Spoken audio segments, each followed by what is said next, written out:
En nuestra vida cotidiana, los cuasicontratos de enriquecimiento sin causa y de pago o cobro de lo indebido se presentan más frecuentemente de lo que nos damos cuenta.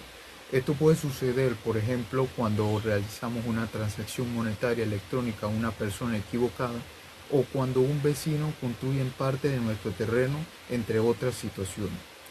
Sin embargo, muchas personas, al no tener conocimiento legal sobre el tema, no saben que el Código Civil les brinda ciertas acciones para intentar recuperar lo entregado y evitar que la otra parte se beneficie injustamente, para así mantener la equidad y proteger los derechos de ambas partes. Antes de entrar específicamente en estos dos cuasicontratos mencionados, debemos comprender qué es precisamente un cuasicontrato. Este se considera como otra fuente de la obligación y consiste en aquellos hechos lícitos realizados voluntariamente por un sujeto ante un tercero, generándole la obligación de responder a este. También puede suceder que se dé de manera recíproca entre ambos interesados. Entonces, en esta definición de cuasicontrato se nos muestra que es un acto lícito, que es un acto voluntario. Lo realizado por el sujeto debe generar una obligación del cual no se tenía conocimiento. Lo realizado por el sujeto debe involucrar a un tercero y no debe existir una obligación previa.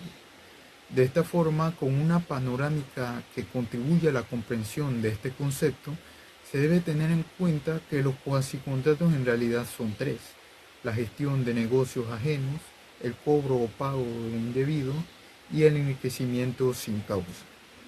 Nos enfocaremos de manera más detallada en los dos últimos más adelante, pero para facilitar su comprensión me encargaré de brindar una idea general de qué se tratan cada uno.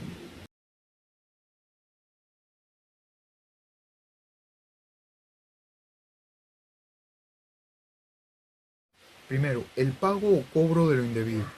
Se considera como un cuasicontrato por el error proveniente de un sujeto quien entregó una cosa hacia un tercero, sin tener una previa justificación legal para que lo realizara. Esto le genera la obligación al tercero en restituir lo entregado indebidamente por el sujeto. Como se muestra, es esencial que cuente con los requisitos más importantes para utilizarse esta acción, siendo la primera la entrega o pago de la cosa, y segundo, que la entrega haya sido por error, es decir, que no había alguna justificación legal para que se produjera. Y es que esta se puede dar de diversas maneras, sea porque la obligación no existió, quizás sí existió pero fue cumplida con anterioridad, se mantiene en condición suspensiva, del cual no era un momento de exigirse, la equivocación de los sujetos o simplemente porque se excedió el pago correspondiente. Una cuestión adicional es que la restitución o responsabilidad que se le aplicara al tercero que recibió dependerá si lo hizo de buena o mala fe. Además que la prueba para fundamentar que hubo realmente un cobro de lo indebido recae en el sujeto que cometió el error de pagar o entregar la cosa. Esto no le quita de igual modo al demandado de poder defenderse sosteniendo que lo entregado cuenta con una justificación debida. Un ejemplo rápido con respecto al cuasicontrato de pago o cobro de lo indebido sería de esta forma. María por error paga una factura de electricidad de $200, sin darse cuenta que en realidad dicho comprobante pertenece a su vecino Juan. En este ejemplo, Juan no ha hecho nada malo intencionalmente que obligara a María en pagarle su deuda. Sin embargo, ésta tendría todo el derecho de reclamarle la devolución del dinero pagado por error a Juan, debido a que él lo recibió.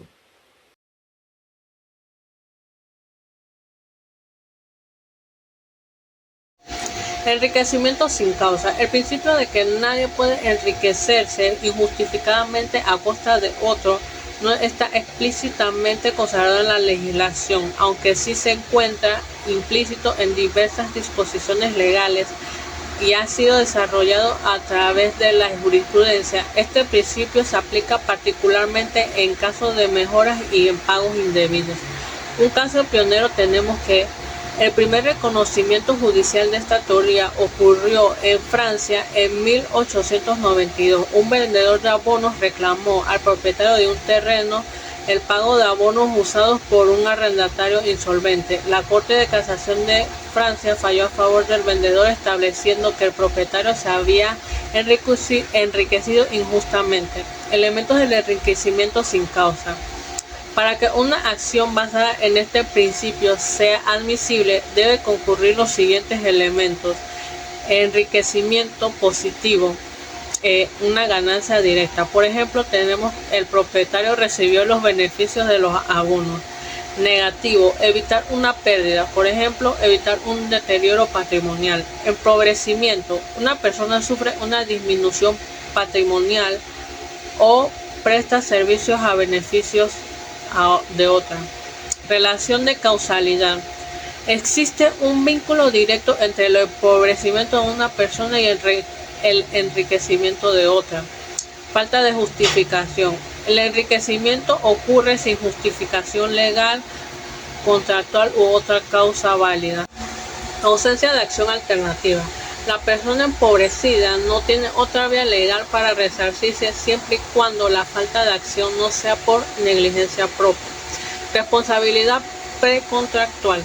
La responsabilidad civil obliga a una persona a reparar los daños que ha causado y se divide en 1. Contractual. Surge del cumplimiento tardío o imperfecto de una obligación. 2. Extracontractual. Resulta de un acto u omisión ilícito que causa el daño. Efectos de la acción. La acción de enriquecimiento sin causa tiene como objetivo reparar el empobrecimiento sufrido por una persona hasta el monto del enriquecimiento obtenido por otra. Esta reparación está limitada en la cantidad exacta del enriquecimiento. Algunos casos posibles tenemos el enriquecimiento mayor que el empobrecimiento. Si el enriquecimiento es superior al empobrecimiento, la indemnización cubrirá el total del empobrecimiento. Tenemos un ejemplo. Si el enriquecimiento es de $1,000, el empobrecimiento es de $500, la indemnización será de $500. El enriquecimiento menor al empobrecimiento. Si el enriquecimiento es menor del empobrecimiento, la indemnización se limitará al monto del enriquecimiento. Por ejemplo, el enriquecimiento es de 500 balboas y el empobrecimiento es de 750, la indemnización sería de 500 balboas. El enriquecimiento sin causa en la doctrina. Tiene sus fundamentos en la doctrina y jurisprudencia, mientras que en las legislaciones se encuentran prohibidos junto al cobro de lo indebido. Entre las diversas clasificaciones sobre fuentes de las obligaciones se plantea la siguiente: 1. Negocio jurídico. 2. Acto ilícito. 3. Enriquecimiento sin causa justa. 4. La ley.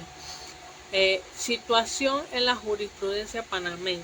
No se conoce sentencias panameñas que consagren explícitamente la teoría del enriquecimiento sin causa. Sin embargo, la legislación panameña permite aceptar esta teoría.